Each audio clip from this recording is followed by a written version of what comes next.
두 번째 문제로 넘어가 보도록 하겠습니다. 2번 문제 지금 만나보시죠. 네, 두 번째 문제에서는 현재 시장에 대한 개인 투자자들의 모습을 살펴보도록 할 텐데요. 두 번째 문제지 함께 확인해 보도록 하겠습니다. 인버스 그리고 B2 급증, 주목해야 할 투자 포인트는 이라고 시장에 대한 우려가 나타났는데요.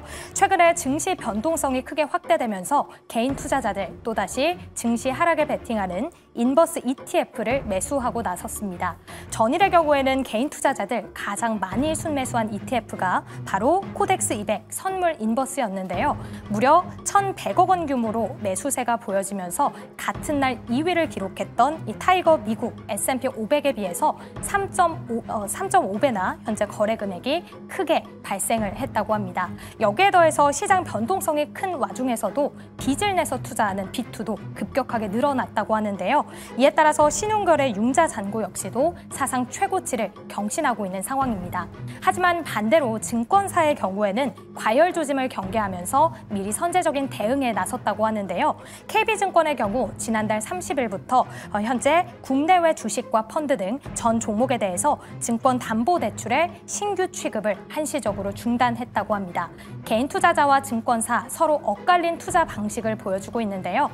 이렇게 변동성이 확대되는 국면에서 오히려 저가 매수의 기회로 삼고 있는 투자자들 어떠한 전략이 필요할까요? 두 분이 주시는 뷰를 통해서 전략 꼼꼼하게 세워보도록 하겠습니다. 그럼 두 번째 주식 남녀의 선택 보드를 들어주시죠. 네, 지난주에 워낙 또 변동성이 컸었고 이번 주도 약간은 방향성을 정확히 알기 어려운 그런 흐름들이 나타나다 보니까 우리 개인 투자자들 어떻게 해야 되나, 지금 비중을 더 실어야 되나, 아니면 조금은 현금을 더 확보하고 있어야 되나 고민하는 분들이 많을 것 같아서 1번 문제에서 종목을 봤다 그러면 2번 문제에서는 투자 전략에 대해서 두 분께 여쭤보도록 하겠습니다. 두 분께서 자세히 적어주신 것 같은데 한번 확인해 보도록 하겠습니다. 어우, 야, 이건 뭐 굉장히 많이 적어주셨는데 요거 잠깐 좀 확대를 좀 해주세요. 우리 성하주 매니저 보드 보고 오는 동안 확대를 좀 해주시면 좋을 것 같습니다. 일단 지금 먼저 잡아주셨네요. 자, 한번 확대를 들어가 볼까요?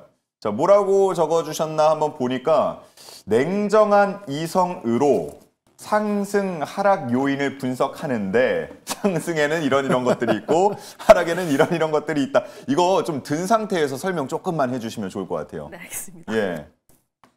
든 상태로. 지금. 그렇군요. 지금 항상 이제 개인 투자자 분들께서 포모가 많이 오시는데 사실 그때마다 이제 포모에 시달리시면은 급격한 자산을 굉장히 많이 넣으십니다. 그런데 그럴 때마다 항상 이성을 찾고 시장이 올라갈 수 있는가 하락할 수 있는 요인들 이런 것들을 한번 잘 분석해 보시는 게 좋지 않을까라는 생각을 가지고 있어요. 사실 이런 요소들이 우리 시장에서는 매일매일 있었던 일들입니다. 갑자기 나왔던 내용들이 아니라 증시가 계속 위로 올라갈 때는 상승이 조금 더 부각되면서 움직이고 하락할 때는 하락 요소가 조금 더 부각되면서 움직이는 성향들이 있기 때문에 우리가 이제 하루 이틀만 할 거면 이런 요소들을 분석하는 게 아니라 단기 트레이딩으로 진행하면 되는데 우리가 방향성, 그러니까 앞으로 좀 모아갈 수 있는 부분들을 잘 보신다면은 이런 요소들을 분석해보는 게 가장 맞지 않을까라는 생각을 가지고 있어요.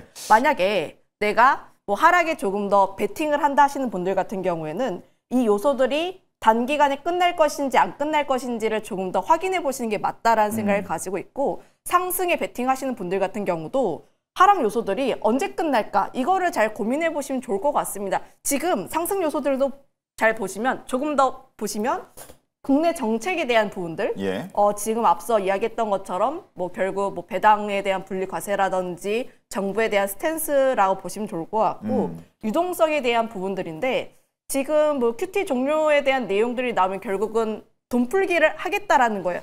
지금 결국 우리나라도 그렇고 미국도 그렇고 돈을 계속해서 풀면은 결국은 증시 같은 경우에는 그거를 반영을 하게 되어 있습니다. 금 같은 경우도 마찬가지죠.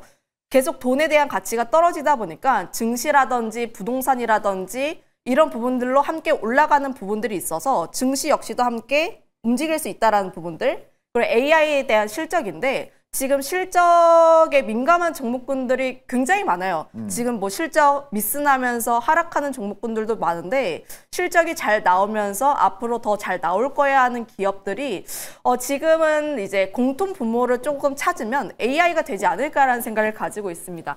거기서 오늘 강의를 해주시네요. 예. 거기서 이런 부분들에서의 큰 방향성이 변하지 않는다를 전제로 깔고 하락 요소들을 조금 볼 텐데 사실은 지금 하락하는 요소들, 그러니까 좀 불안정한 요소들이 굉장히 많다라고 보시면 좋을 것 같아요. AI 버블에 대한 내용들은 결국은 단기간 엔비디아의 실적 발표 이후에 어느 정도 해결이 되지 않을까라는 생각을 가지고 있고 환율에 대한 부분들 역시도 변동수가 굉장히 많은데 사실은 지금 우리나라에 대한 원화 가치가 계속 하락을 하고 있습니다.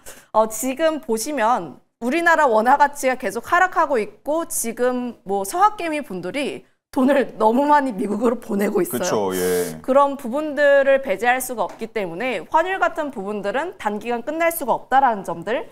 수급적인 부분을 보게 되었을 때 사실 외국인 쪽에 대한 수급이 이탈 나와주고 있긴 한데 다르게 이야기를 하면 지금 AI 쪽에 대한 내용들이 계속 들어와 주고 있고 실적에 대한 내용들도 굉장히 좋고 특히나 외국계 리포트에서도 긍정적인 내용들이 나오는데 외국인 선물 같은 경우는 거의 바닥을 찍지 않았나라는 생각을 가지고 있어요. 다르게 이야기하면 비웠으니까 다시 한번 또 채워주지 않을까. 특히나 선물 같은 경우는 지금 거의 바닥 쪽에 박스권 바닥 쪽에 위치해 있기 때문에 한번 들어오면 올라올 수 있는 룸 자체가 굉장히 큽니다. 옵션 만기 이후에 그런 흐름들이 나오는지 여부는 조금 더 확인을 해볼 필요가 있다라고 보시면 좋을 것 같고 그리고 이제 수출 증가세 내년에는 좀 둔화될 수 있다라는 내용들이 나오는데 이런 부분들은 조금 고민을 해볼 여지는 맞아요. 결국은 우리나라의 증시가 올라가기 위해서는 실적이 바탕이 되고 거기서 지금 바탕되고 있는 쪽들이 반도체인데 지금 반도체 같은 경우에 26년까지는 괜찮다라는 얘기가 나오고 있습니다. 그런데 26년 하반기까지는 괜찮은데 우리나라 증시 같은 경우에는 선반영을 한 6개월에서 1년 정도 진행한다라고 보시면 좋을 것 같아요. 그런 점들을 감안을 하면 단기간은 괜찮지 않을까 라는 생각을 가지고 있어서 하락 요소를 보게 되었을 때 지금 확인해야 되는 요소들은 많기는 하나 근데 이제 그게 장기간 끌고 갈 정도는 아니지 않나 이렇게 보시면 좋을 것 같습니다. 질문을 살짝만 바꿔서 다시 드려볼게요. 사실 상승 요인들, 하락 요인들 적어주신 부분들 아마 우리 투자자분들도 알고 있는 부분들도 많을 것 같고요. 뭐 장이 한쪽 방향으로만 움직이지 않으니까 사실 그때그때 상승할 때 먹고 하락할 때 먹고 이러면 제일 좋겠지만 그렇게 대응하기 쉽지 않으니 좀 단기간적으로 봤을 때 우리 증시가 올라갈 것이다 끝내 혹은 횡보할 것이다 떨어질 것이다 이쪽 방향성으로 본다면 어떤 의견을 갖고 계십니까? 단기간 기간 조정 혹은 상승 쪽이 나오지 않을까라는 생각을 가지고 있는데 다만 기간 조정이 조금은 나올 수는 있다라는 생각을 가지고 있어요. 그런데 우리가 단기간에 조금 집중을 하시기보다는 이제 단기간에 대응을 하시더라도 사실 개인 투자자분들께서 진행을 하시면 내가 물량을 이만큼 갖고 있으신 분들도 있고 좀 아래쪽에서 이만큼 갖고 있으신 분들도 굉장히 많은데 그렇죠, 예. 사실 이런 변곡점 라인대에서 내가 하락할 것 같다라는 생각을 하고 계시면 비중 조절을 어느 정도는 할 필요는 있다라는 생각을 가지고 있어요. 지금 변곡점이 거기지 않을까라는 생각을 가지고 있는데 다만 지금 비중 조절을 하시기보다는 저는 홀딩에 대한 부분이라 보시면 좋을 것 같고 신규 투자자이신 분들 같은 경우에는 내가 조금 더 보수적으로 보고 싶다 하시는 분들은 엔비디아 실적 발표 이후에 보시는 것도 괜찮지 않을까라는 생각입니다.